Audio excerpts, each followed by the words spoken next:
Welcome back to my top 10 Shadowland videos. Today we'll be talking about Ardenweald. Ardenweald is the home of the Night Fae Covenant, led by the Winter Queen. It's the twilight reflection of the Emerald Dream, the autumn and winter to the dream spring and summer. Souls connected to nature, harmony, peace, spiritual matters, and the elements are sent to Ardenweald by the Arbiter upon their death. Lower and wild gods can use Ardenweald as a place of rest when killed, until they're able to resurrect through the Emerald Dream, and an example of this is Cenarius, along with many other ancients. So at number 10, Ellery Renfro, a druid of the Cenarian Circle since its formation by Hamul Rune Totem. For years she battled to save the flora and fauna in Altaric Valley during the war between the Horde and the Alliance. She was present during the meeting of the Night Elf and Tauran Druids in Ashenvale that was ambushed by Twilight Hammer orcs disguised as the Horde and was killed trying to defend herself and her companions. She died believing that Hamul had betrayed her.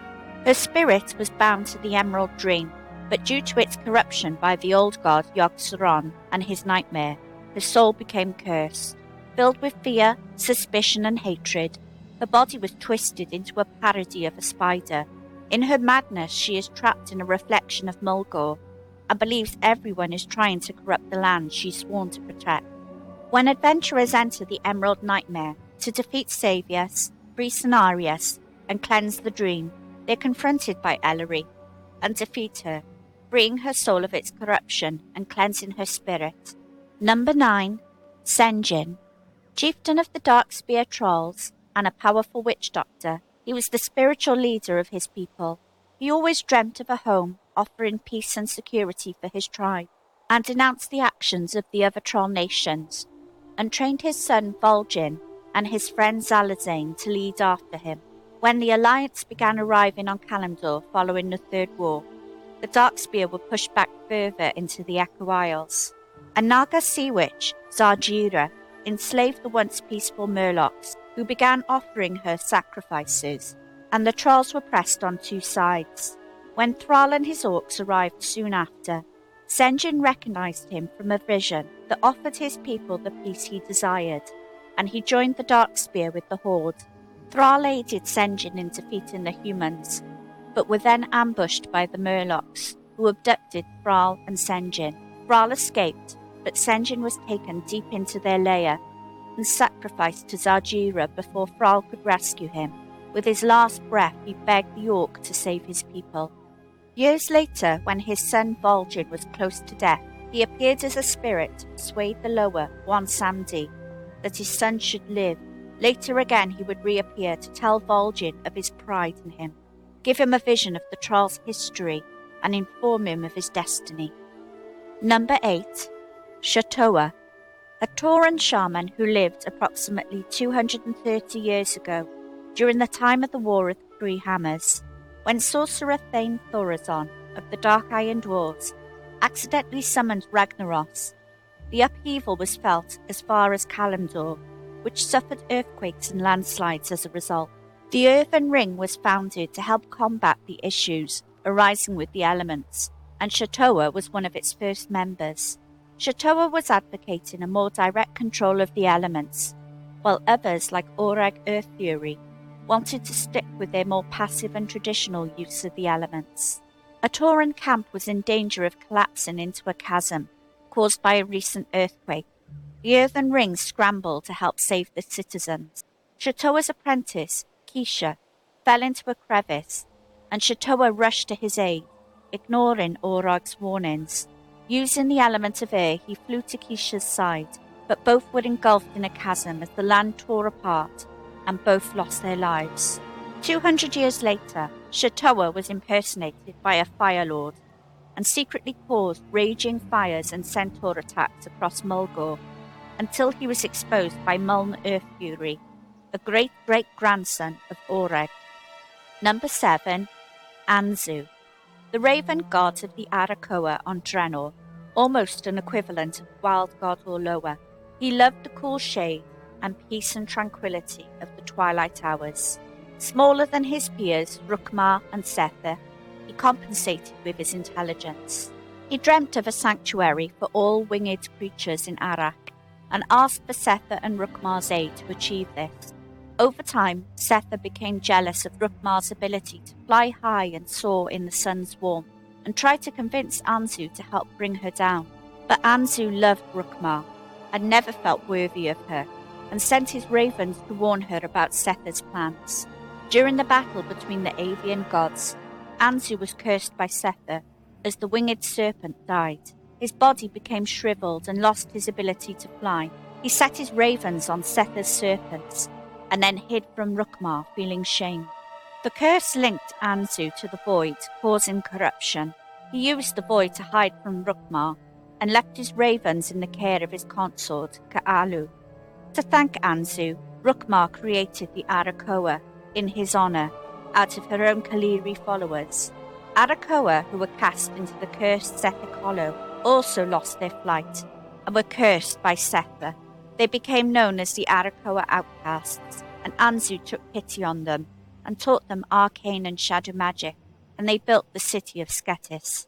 A cult known as the Sethic cult were attempting to resurrect Setha, and they used their powers to bind Anzu and control him. During the time of the Burning Crusade, the Sethic were using him to attack the Emerald Dream, until adventurers were forced to put him down during an attack on Sethic halls, and freed his soul from the torment. Number 6. Zetar. A son of Cenarius and keeper of the grove, when the lands of Mashanshe became barren and disturbed the Emerald Dream, he emerged from the dream to investigate. The land had been settled by the Tauren, and believing that the sentience they'd felt was the Earth Mother, had set out to awaken her. However, the presence was really Princess Theradris, daughter of the Earth Elemental Queen Tharazane. She had slumbered since the Titans had banished the elements. When she awoke, weak and vulnerable, she reached out and drained the life of Mashanshe to restore herself, and the land was renamed Desolus. When Zetar arrived, prepared to imprison whoever was responsible, he fell in love with Theradris, enchanted with her life energy. Together they became the parents of the centaur. Zetar was horrified by his children, their appearance and their brutality, and the centaur were aware of his contempt and murdered him for it. Theradris was furious at her children, and because they loved her and were remorseful at wounding her heart, they began to honor Zetar. She entombed his spirit in her lair, Maraudon, and is guarded by the centaurs. When adventurers arrive, Zetar pleads for them to slay Theradris and release his soul and allow Desolus to finally recover. Number 5. Razan. A Loa revered and worshipped by the Zandalari trolls, particularly their royalty. Considered the greatest of the Loa, he lent his power to Princess Talanji during her escape from Stormwind. When Rastakhan was wounded and betrayed by the Prophet Zul, Razan confronted the Loa of Death, Wansandi, to release the king's soul so he could be healed. When Zul's followers attempted to drain Razan after taking over his temple, he unleashed his fury on the traitors and accused Rastakhan of weakness. Razan was at the head of the army, gathered to confront Zul at the temple at Al-Dazar. When they fell into a trap, Razan was killed by Zul, who used his essence to revive the first king of Zandalar, King Dazar, and use him as an undead puppet. When Talanji organized a group of adventurers to raid at Al-Dazar, Razan's animated corpse was killed and his soul released. Number 4. Holm High Mountain. When the Burning Legion arrived 10,000 years ago, Holm united the Rivermane, Blood Totem, and Skyhorn tribes under his own High Mountain tribe. He was approached by the red dragon Corialstras, who had arrived from the future, and asked that the Tauren aid the Night Elves in their resistance against the Legion. His life was saved by the leader of the resistance, Jared Shadowsong, and he carved Jared's name on his runed spear, Talonclaw, and the Tauren honoured him for generations after. Talonclaw was blessed by the wild gods Omen, Onara, and Ursoth, and he befriended the moose, Echiro, favoured by Malorn, and he himself was blessed by Cenarius. leading his people to be marked by the moose antlers. His glory came in the battles in the region of Ajara, where he and Jared defeated the Dreadlord Tichondrius. In the battle at the Well of Eternity, he fought the Doomlord Zyburn, who lost an eye before being sucked back into the Twisting Nether. After the war, Holm returned to High Mountain and confronted the newly christened Deathwing. He stole the hammer of Khaz'goroth from within Neltharion's vault with the aid of Yggdrasil the Scalebane. Realizing he could not defeat Deathwing, he settled for using the hammer to cleanse a black dragon egg of the old god Corruption, which hatched into a whelp, Abyssian, and banished Neltharion from his lands. When old god minions led by Ulganeth tried to claim the High Mountain lands, Holm gathered the clan's heroes to battle, but when he discovered he couldn't defeat them, they placed wards to banish the old god influence.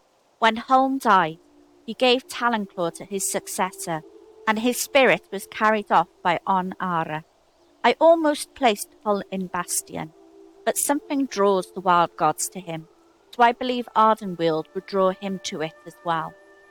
Number 3. Malygoes. The blue dragon aspect of magic was formerly a proto-drake, with intelligence beyond what was normal to his kind.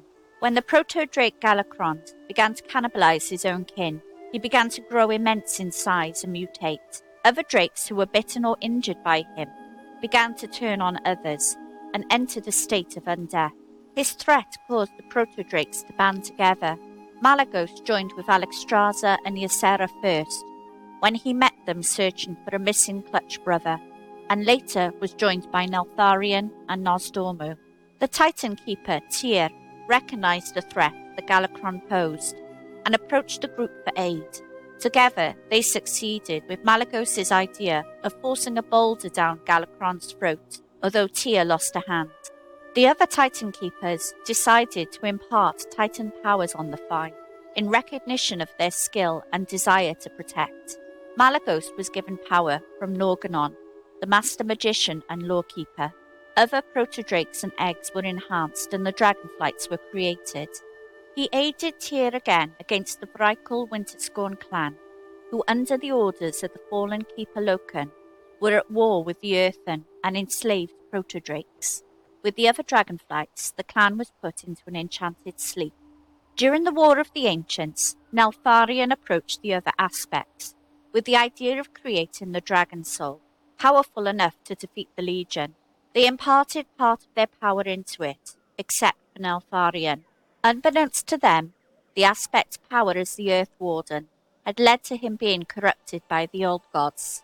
During the battle at the Well of Eternity, Neltharion turned his power and the Dragon Soul on the other flights, and Malygoes' blue dragons took the brunt of the attack, killing almost all of them, including his consort Sindragosa. Despair and grief drove Malygoes into insanity, especially guilt, as he'd helped persuade the others to agree to Neltharion's plan. For millennia he hid in his lair, the Nexus in Northrend, still, skeletal, and covered in ice. When Alexstrasza was captured by the Dragonmaw clan in Grimbatol, her consort, Corialstraz, managed to rouse Malygoes to help when he revealed Deathwing was still alive, and that the Red Queen could help give new life to the Blue Dragonflight. After the Demon Soul was destroyed, and his power was returned, he began to seem more like his normal self. His flight slowly began to grow, and he began to hope. However, Malygoes began to feel that the mortal mages were being reckless with their arcane use, and began to worry it would attract the Burning Legion's attention. He decided they could no longer be trusted with magic, and would rid the world of mortal mages, particularly Dalaran and its Kirin Tor. Malygoes was long ago given the Arcanomicon by Norgannon. It is a map of all the ley lines of Azeroth, and he used it to tap into them and divert all the power to the Nexus. When this still did not deter the mages, he began to order their deaths. Dalaran was moved to Northrend to bring the war to Malygoes, and with the aid of the Red Dragonflight, the mortals began to assault the Blues and the Nexus. His remaining consort, Saragosa, is killed by the Red Dragon Keristraza. Malygoes then attacks Keristraza, places her under mind control, and makes her his new replacement consort. Alexstrasza finally begins to admit that Malygoes' insanity is beyond help. No matter how well-intentioned he feels his actions are to protect Azeroth from the Burning Legion, he is damaging and wounding the world's soul. With the aid of the green, red and bronze flights and their aspects, adventurers defeat and kill Malygoes within the Eye of Eternity, and he is succeeded by Kalecgos. I almost put Malygoes in Revendreth, but his actions since the War of the Ancients were due to his understandable madness, and even then, he thought he was protecting Azeroth and his diminished dragonflight. Number 2. Cain Bloodhoof. Chieftain of the Bloodhoof tribe and leader of the combined Kalimdor-Tauren tribes, mate of Tamala and father of Bane.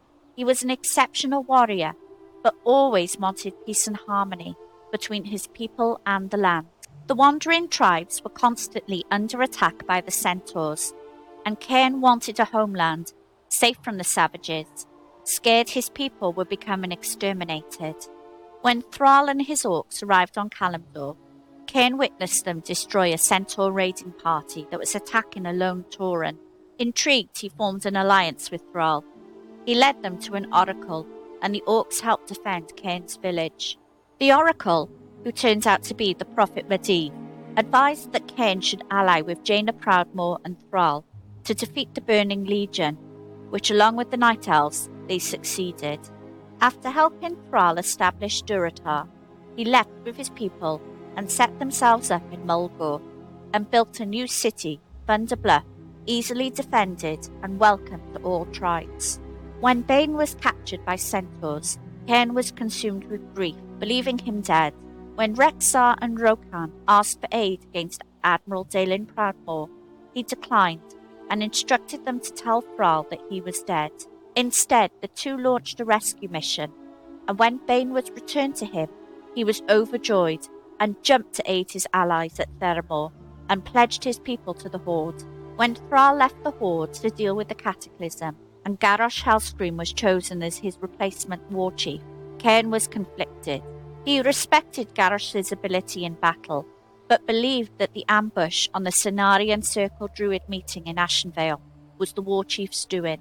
He objected to Garrosh's elevation and challenged him to Mok'Gara, not really wanting the power, but believing that he would be a better war chief, capable of continuing the peace with the Alliance. His biggest opponent, Magatha Grimtoten, wanted Cain dead and to rule Thunderbluff herself. Seizing the opportunity, Magatha poisoned Garrosh's axe, Gorehowl, so even though Cain was the greater warrior, a small cut led to his dishonourable death. He was revered for his wisdom and constant striving for peace, harmony and respect for the Earth Mother. Before we get to the number 1, I have some honourable mentions. Valinda Starsong, a priestess and sentinel based in Ashenvale. She was tasked with clearing it and Felwood of demons. She discovered information on the Scythe of Elune, which was once in the trust of her aunt, Melfandris. When she found the scythe and the shrine of Melfandris, she used the scythe to summon Worgen druids from the Emerald Dream to battle the demons. Eventually, she lost control of the scythe's power and the Worgen themselves. She fled to the Eastern Kingdoms to seek the aid of a mage, Aragorn, pursued by the Alpha Prime who wanted the scythe for himself.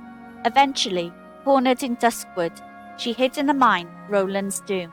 When the Alpha Prime dropped a torch, it ignited dynamite, and the cave collapsed, killing her, the Worgen, and buried the scythe. Rhea Straza, a red dragon who appears as a goblin in the Badlands, conducting research on black dragon eggs, try and find a way of cleansing them of old god corruption. Using the captured Nyxandra, she succeeds in cleansing an egg using a Titan artifact, and using one of her own eggs as a decoy. She gives the black egg to an adventurer before being killed by Deathwing. Ursok, wild god and worshipped by the Furbolgs and Grizzly Hills, he is brother to Ursol, and together they were companions of the Titan Keeper Freya. He died during the War of the Ancients, overwhelmed by fellhounds. The Furbolgs resurrected him using the power of the corrupted Will Tree Vordrasil, The corruption spread to him and the furbolgs, until he was defeated by Tyr Ragepaw. His spirit resided in the Emerald Dream, until he was corrupted again, this time by Xavius and the Emerald Nightmare. When adventurers journey into the nightmare to defeat Xavius, they release Ursoc's soul. Number 1. Ysera. Originally a proto-drake and clutch sister of Alexstrasza, after aiding Tyr in defeating Galakrond, she was infused with the power of the Titan Eonar, and became the aspect of the green dragonflight and guardian of the Emerald Dream. Always the gentlest of the aspects, she spent most of her time sleeping in the Emerald Dream, and became known as the Dreamer. After the War of the Ancients, she enchanted the world tree Nordrassil so that it was bound to the dream. She aided in the battle against Deathwing at Grimbatol, and her powers were restored with the destruction of the demon soul. When she learned of the Atalal's plan to resurrect Hakar, the Soul Flayer, she sunk the temple in the Swamp of Sorrows, and left part of her flight to guard it. During the attack by the Nightmare Lord, she freed Malfarion from the Emerald Nightmare, but became trapped, believing her consort Aranicus was also there, and she was eventually rescued by her real consort, when Aranicus sacrificed himself. Now known as the Awakened, she had a vision of the hour of twilight, and called on Thrall to aid her in finding Nosdormu, who was lost in the Time Ways.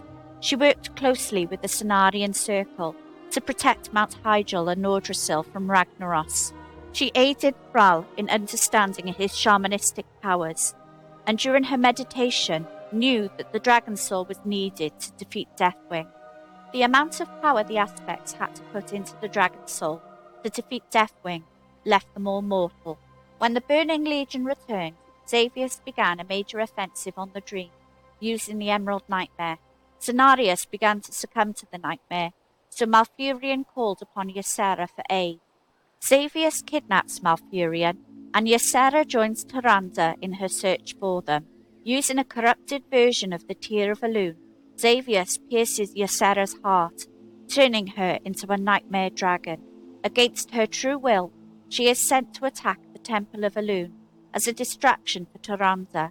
With the aid of an adventurer, Tyrande battles Ysera, and she is killed. As she lies dying, the corruption seeps away, and Elune collects her body and sets it in the night sky as a constellation, leaving the Tear of Elune purified. She is succeeded by her daughter, Marithra, and her spirit can be seen in the Emerald Dream, walking to and from a void-touched flower. If anyone belongs in Ardenweald, Ysera is the first in my mind, and she finally gets to reunite with her beloved Aranicus. This one shows promise. The whispers lure her toward her fate.